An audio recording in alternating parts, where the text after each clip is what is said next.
ಜನವರಿ 28ರಂದು ಮೈಸೂರಿನಲ್ಲಿ ಸಾಹಿತ್ಯ, ಸಾಂಸ್ಕೃತಿಕ ಕಲೋತ್ಸವ ಕಾರ್ಯಕ್ರಮ ಹಾಗೂ ಪ್ರತಿಭಾ ಪುರಸ್ಕಾರ ಕಾರ್ಯಕ್ರಮ ಹಮ್ಮಿಕೊಂಡಿದ್ದಾಗಿ ಪ್ರತಾಪ್ ಜೋಗಿ ಅವರು ತಿಳಿಸಿದ್ದಾರೆ.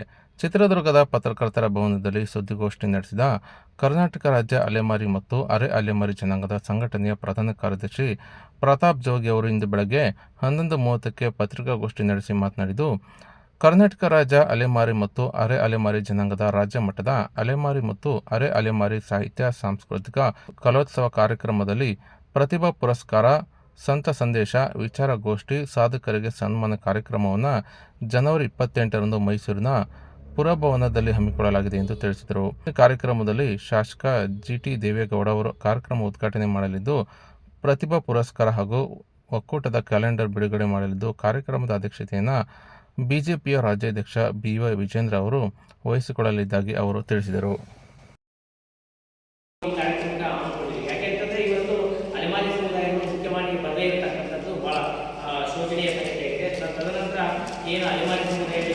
ಅಲೆಮಾರಿಗಳಿಗೆ ಅಂತ ಪ್ರತ್ಯೇಕವಾಗಿ ಒಂದು ರುದ್ರಭೂಮಿ ಇದೆ.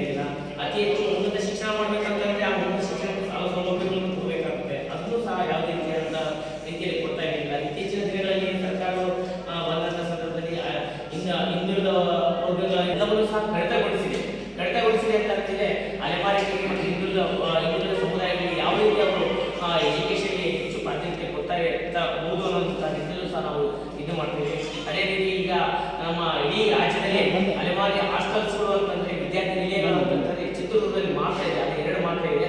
ಅದು ಇಡೀ ರಾಜ್ಯಾದ್ಯಂತ ಎಲ್ಲ ಭಾಗಗಳಲ್ಲೂ ಸಹ ಜಿಲ್ಲೆಯ 2 ವಿದ್ಯಾರ್ಥಿ ನಿಲಯಗಳನ್ನು ಒಂದು ಸ್ಥಾಪನೆ ಮಾಡಬೇಕು ಅಂತ ಒಂದು ಅಲ್ಲಿ ಆಗ್ರಹಗಳನ್ನು ಮಾಡ್ತಾ ಇದ್ದೀವಿ. ಹೀಗೆ ಅನೇಕ ಸಮಸ್ಯೆಗಳ ಬಗ್ಗೆ ನಾವು ಅಲ್ಲಿ ಧ್ವನಿ ಎತ್ತಿ ಕಾರ್ಯಕ್ರಮಗಳನ್ನು ಹಮ್ಮಿಕೊಂಡಿದ್ವಿ.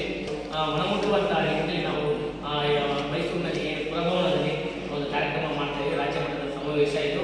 ಅದರಿಂದ ಏನು 46 ಜಾತಿಗಳ ಅವರವರ ಸಾಂಸ್ಕೃತಿಕ ಹಿನ್ನೆಲೆಯಲ್ಲಿ ಇಟ್ಕೊಂಡು ನಾವು ಯಾವ ರೀತಿ ಇರ್ತಕ್ಕಂಥ ನಮ್ಮ ಸಮಾಜದ ಕುಲಕಸುಬುಗಳೇನು, ನಮ್ಮ ಸಮಾಜದಲ್ಲಿ ಇರ್ತಕ್ಕಂಥ ಜನಸಂಖ್ಯೆಗಳೇನು ಅನ್ನೋದ್ರ ಬಗ್ಗೆ ನಾವು ಕೂಲಂಕುಷವಾಗಿ ಅಲ್ಲಿ ಒಂದು ಚರ್ಚೆಗಳನ್ನು ಮಾಡಿ ಒಂದು ನಿರ್ಣಯಗಳನ್ನು ತೆಗೆದುಕೊಂಡು ಸರ್ಕಾರಕ್ಕೆ ಮತ್ತು ರಾಜ್ಯ ಸರ್ಕಾರಕ್ಕೆ ನಾವು ಒಂದು ಮನವಿ ನಡೆಸುವಂಥ ನಿಟ್ಟಿನಲ್ಲಿ ನಾವು ಅವತ್ತು ಕಾರ್ಯಕ್ರಮವನ್ನು ಹಮ್ಮಿಕೊಂಡಿದ್ವಿ.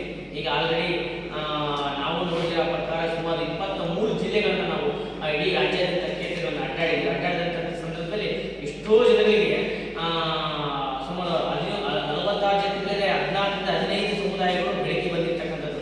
ಆ 14-15 ಸಮುದಾಯಗಳಲ್ಲೂ ಸಹ ಒಬ್ಬ